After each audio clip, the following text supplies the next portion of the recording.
Alrighty, so welcome to my Impatiens fertilizing experiment number one. I'm sure there's a better title for that, but I'll work on it.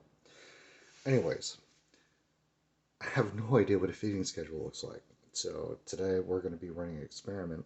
It's probably going on for a couple months. Flowering plants require more phosphorus in order to bloom. And I have done nothing but grow green plants, right?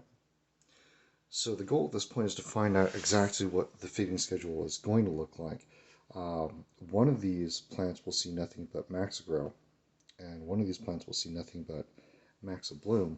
And the other plant I'm going to be watering on a weekly basis, swapping out the MaxiGro and the MaxiBloom. So that one will probably see greater growth anyway because it'll be more available nutrient. We're going to find out how it works anyway.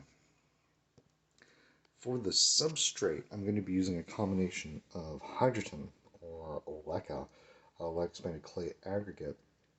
Real fan of leca. It works wonders in a Kratky setup, I gotta tell you.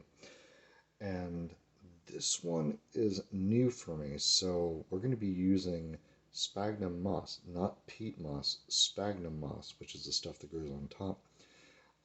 This is pH neutral.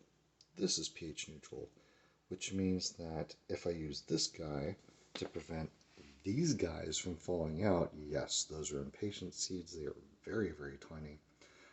To give you a rough idea of how tiny they are, that lid is 3.5 inches in diameter. You will notice that because of the way my substrate is set up, I have no seeds at the bottom of these jars, which is a real problem for people growing in hydrogen. Tiny seeds are a problem.